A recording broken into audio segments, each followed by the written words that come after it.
Dave Cash, Davecash. Is that all right? Perfect. Okay, lovely. So first of all, let's start at the beginning. What exactly were you asked to do? In October of last year, I was contacted by a gentleman called Michael Infante, who owns a company called One Media Publishing. And he said, how would I like to go to their library, inside their library, and pick out a collection, call it the Dave Cash collection, and have, I said, fabulous. I'd rather stick needles in my eyes. Of course I'll do it, you know. So I went to Pinewood Studios, where their offices are, and when I started looking through this, I realized, I thought it was going to be 3 albums at first, you know, sort of treble album or something. 500 we started at, because the library is vast, and I just went down there and I found things I just didn't believe existed. Rare Waylon Jennings, rare rock and roll from Jerry Lee Lewis. I found Donald Fagen and Walter Becker before Steely Dan was formed. That's like finding Lennon McCartney before the Beatles. I mean, it was wonderful. And so I worked on it for about 4 months, and we now have 1,026, I think, altogether. So just paint a picture for me, really, of when you, wherever you walked into, what you saw, you know, what you experienced. Well, I think it is an experience of new music now, because the way we used to have our music and buy our music is changing so rapidly. And my own son told me, you know, what the scene was a few years ago, 2 or 3 years ago. I came home and I found the MIDI center I'd bought him for his 16th birthday out in the hallway going to a charity shop. And he said, Dad, let me explain to you. He said, I get in my car, I use petrol, I go to the place and I buy a petroleum-based product. I use more petrol coming home and it takes up room in my little tiny space that I live in. It's all on here. And he shows me the iPad. And I was like a typical dad, and I said, what if you lose the iPad? Oh, Dad, he said, I back up with this. I said, okay. He said, but that's what's happening with music now, and you can cherry pick. How many CDs have you bought and you only like half the tracks, but you have to buy the whole CD? But this way, with the electronic download system, all you need to do, if you like 2 or 3 tracks from that one, you take them. 2 or 3 from that, take them. You know, that's it. Fantastic. So I'm just trying to imagine the place that you went to. I mean, was it literally just like a room, wall to wall, full of... I mean, how did it actually... What did you see? How did that bit work? We put it together at Pinewood Studios, which is a luxury in itself. It's a beautiful place to work, and it was a huge office with 3 television screens, with 3, screens. And, the different libraries come up, and you put rock and roll, and it says, and it's all computer work. Absolutely all. I sat there with headphones on for 4 months having the time of my life. I was going to say, you probably just sat there just listening to your favourite tunes. Yes, that was it. And at lunch I had to have it with Johnny Depp because he was there filming Caribbean Pirates, so I thought, not bad, is it? So, talk to me now then about how you went about actually picking your favourite tracks. What was the sort of criteria for that? Really, there was no firm criteria because there was so much. But I was able to indulge in classical music, which I do adore. I love classical music, but I don't get to use it professionally.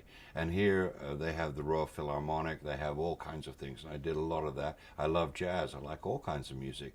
I found rarities from Waylon Jennings and Willie Nelson in the country field, and very sadly John Walker has just died, and I compiled a whole album of John's stuff just about a month and a half ago. So just talk me through some of the, because it was all done in genres, so just talk to me just through some of the different ones.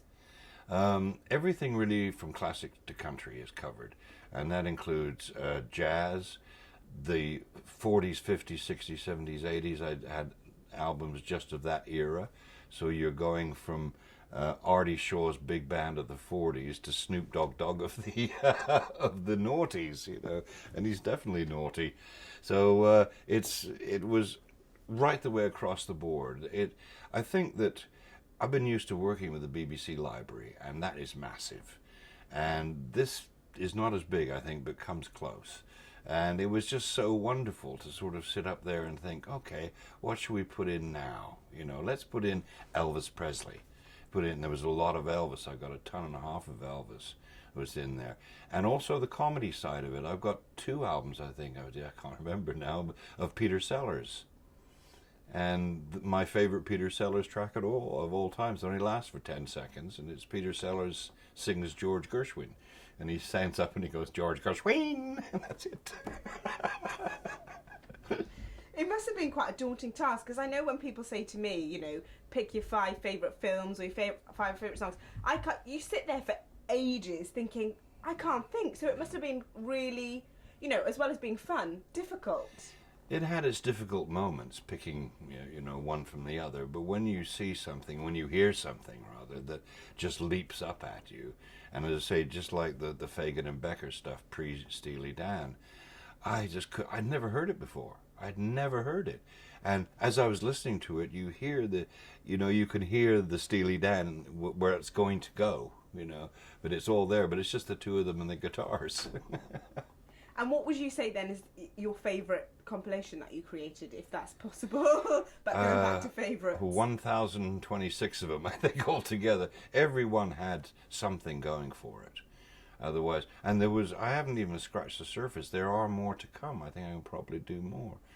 But I just think the changing face of music now is such that you see HMV are closing down stores all over the place, but they're doing monster business online, because people are now downloading things rather than having them. I know it's like when vinyl went out, you know, oh, my albums, I love my albums and all that. But hey, you know, we used to drive funky little cars with stick shifts. Now we don't do that anymore. So, I mean, obviously you've enjoyed a fantastic career as a radio DJ, and music, as you were saying, has changed dramatically over the year in terms of how people access it. Are you, because you've been in the industry for so long, how does that sit with you, this idea of just being able to, rather than actually having something physical, it's you go online, you know, and you just press click and you buy. Is there something lost in that, do you think? Not to me, no. I kind of miss the vinyl, because that's where, in my youth, the vinyl was everything. The single record with the big hole in the middle, all that sort of thing. Yes, you do miss it, but I don't miss the convenience, especially if you're producing things for radio. What used to take me an hour to do in analog now takes me 10 minutes in digital. And what I do when I go home now, I have big speakers on my computer. And I just go home and I open up the computer and I'm checking my emails, and I've got, 2,000-3,000 tunes in my playlists, and I think, what do I want to listen to now? And I just ting ting ting, and the music is there, and I'll get on with my emails. It's a different style of life. And you don't think that, because you were talking about albums and cherry picking, and that notion of cherry picking, you don't think it kind of fosters, I don't know, maybe a bit of shallowness, or because obviously when you listen to a whole album, you listen to it and then you decide afterwards if you like the tracks. But if you just go for songs that you know you like, are you kind of not experiencing everything that you could? Well, it depends the album. You see, if you've got a concept album, like Pink Floyd's Brick in the Wall, you know, that sort of thing, not Brick in the Wall, but, you know, Dark Side of the Moon and all that sort of, when they're concept albums, then yes, it's kind of like watching a movie. You don't watch bits of it, you listen to the whole thing. But albums that are made up of tracks, there is actually one or two Steely Dan tracks I don't like. Not too many, but one or two. But there's always that. This way, the modern face of getting music to people is now going to be, if you like it, you take it. If you don't, that's okay too. Brilliant. Because obviously there's so many different compilation albums and things. I mean, what do you think sets yours apart from things like Now and stuff? Well, now they put Now, which they're into 65 now or something or other. They do little bits at a time. This is all in one, so you can actually go online and look up the Dave Cash collection, and you will get, say, 15,000 tracks to choose from. And because it's all under one roof, you can cherry pick what you want. And so you say, well, I want that track, that track, that track, that track, that track, and that's what you get. You don't have to buy 10 albums to get 10 tracks. You just get the 10 tracks that you want. And so the whole idea of doing business has changed now. And just talk to me a little bit about the more modern stuff that you picked as well. Well, I do like modern music, much to the chagrin of some of my colleagues that are younger than I am. And they say, "Do you really like him?" "Yeah, I do." No, it all changes. It moves along. I've got two now grown-up children, who, you know, their musical tastes influenced me throughout when they were growing up, and so on and so forth. They're old enough now not to like Justin Bieber, which I'm quite happy about. So you picked Snoop Dogg, but Yeah. what other ones? What other? Ashia and a lot of modern stuff that is there, and it's all very valid. I mean, it's a different type of music. I remember my generation, my mum and dad used to be into Frank Sinatra and the big bands and all this kind of thing. And when rock and roll hit for me, you know, Elvis Presley, my mother used to say, "Oh, I don't like the way he wiggles around." You know, that's a generation, isn't it? Generation change. Great, I think that's fine. Lovely. Thank you. Okay. I thought, well, let's talk about a circle, because Kenny and I had that as a Kenny and Cash beginning of the week in 1965, and it went to #1, and we made it. Well, we started it off, and then the BBC liked program, Darling picked it up and played it during Saturday Club, which is the only thing they had, and it went to #1 eventually. And I mean, it was from any of that stuff that we did, because one, it was morally wrong, and two, you know, our people wanted to, the pirate stations wanted to become legal, so they said, we're not going to get involved with drugs, prostitution, payola. That was the whole thing, because we were anchored 3 miles or more than 3 miles off the coast. Of course, we could have done anything we wanted. We're international waters, a bit like the pirates now, the real pirates of what's the name in Africa, you know, Somalia. And it wasn't our bosses. Radio London said there was a dry ship. There's only beer, that's all you could have, and you had 3 bottles a day. Radio Caroline they formed a music company in the end. Can't remember the name of it now, but it was something music, and they got to publish a few of the, you know, things, but we never got involved with that. We didn't bother with it. It's nice. Is that alright? You do some noddies and looking? Huh? Just naughty. Yeah. Nodding and looking.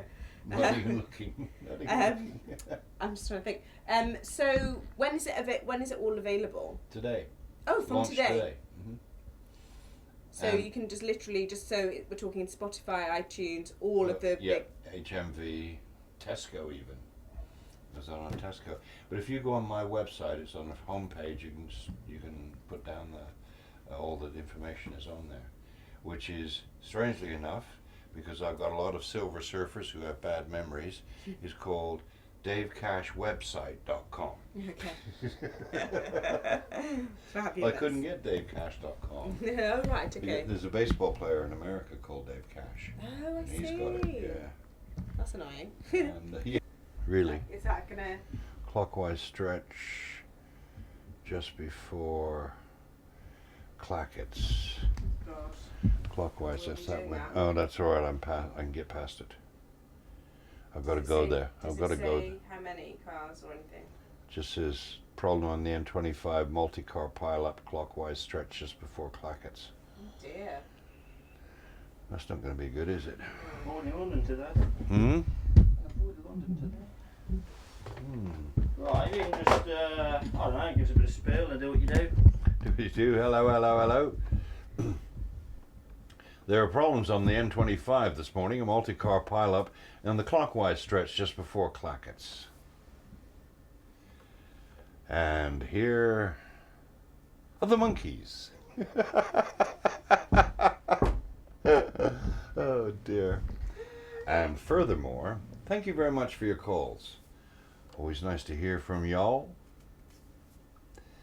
And a very good afternoon, evening, good morning, very good day. I'm just trying to think of something. Yeah, it's not what. Just give us a few hand moves on the, on the dials, yeah. Mm-hmm. Take a couple of those. Accident. We're getting calls reporting that it is looking very busy. People are having to use the slip roads to the services to pass the scene, as all lanes have been closed. So do allow some time. Do keep your calls coming in. 0500 827 3. That's it. Oh, a bit more of that again if you would. Yeah. Is it this hand? Yeah, either up.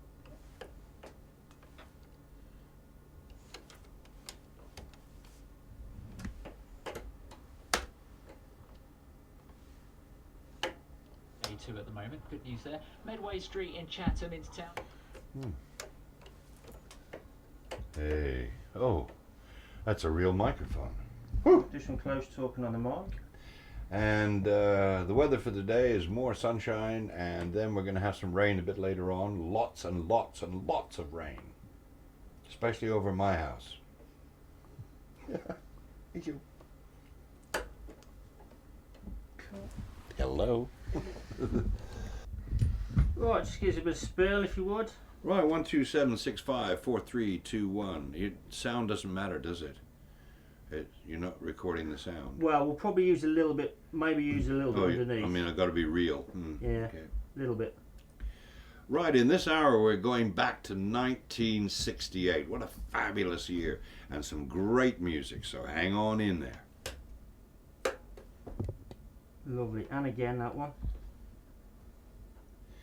The Rolling Stones and I can't get no satisfaction. Well, you can if you give us a call, 08459 811111.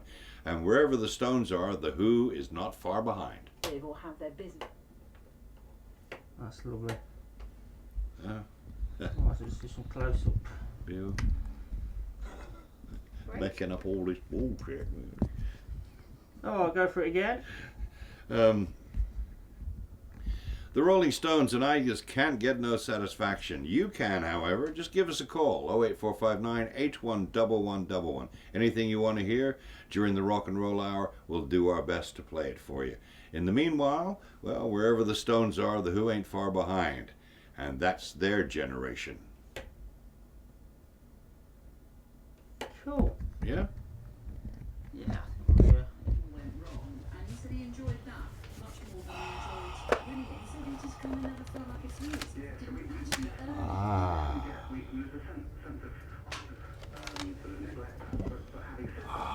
Yes. Yeah, I've got one. You have the clothes you need, and you have the ability to sort of keep a reasonable standard of living. But the additional wealth is much less important than other things. And in fact, if you take it to extremes, it can be a sort of unhappiness. You have some simple pleasures in life, like something, a beautiful walk. Oh, wow. So I mean, there's lots of evidence that show that there's many people who've come into significant amounts of wealth that has actually made them very miserable and not very happy. I have a friend who won $5.5 million on the Oh, Peter Sellers sings George Gershwin. Is that this sense of meaning in life is really important, and for some people that comes from their religious faith. Me personally, although I did come from a religious background originally, for others it comes from their older parents, and some people have really become much happier as a result of those people who've given it away. We tend to forget that when we do things for others, it's obviously great for them, but we tend to forget that actually we're sort of hardwired to care about other people, and it's like when we do things for others, it sort of lights up the same parts of our brain. Hey, with the monkeys. Hello. Right, rolling. Fantastic. So, just talk me through some of the tracks that you've picked. So, old ones and new ones. The older ones, I mean, Glenn Miller, Artie Shaw, Django Reinhardt is a jazz guitarist who I have loved for years, and there was 7 albums I cut out of him. It was amazing. Going through the 60s, you got Manfred Mann, you got the Kinks, you got all these fabulous British British bands, and then moving right the way up to Snoop Dogg for the rappers and all that sort of thing. Just about everybody was covered. Fabulous. And then one last question that you spoke to me about before. Going through all those tracks and being there for 4 months must have brought back memories for you, because obviously there's tracks that you associated with different times in your life. Yes. So just tell me a little bit about that. I think, I remembered once I had a girlfriend back in the 60s, and we had a song, everybody has our song, and it's the first time I thought about her for many, many years was when I heard River Deep, Mountain High, and I thought, I wonder how she is. Oh, that's nice. Fab. Okay. That's You're it. brilliant. Thank you, Rob.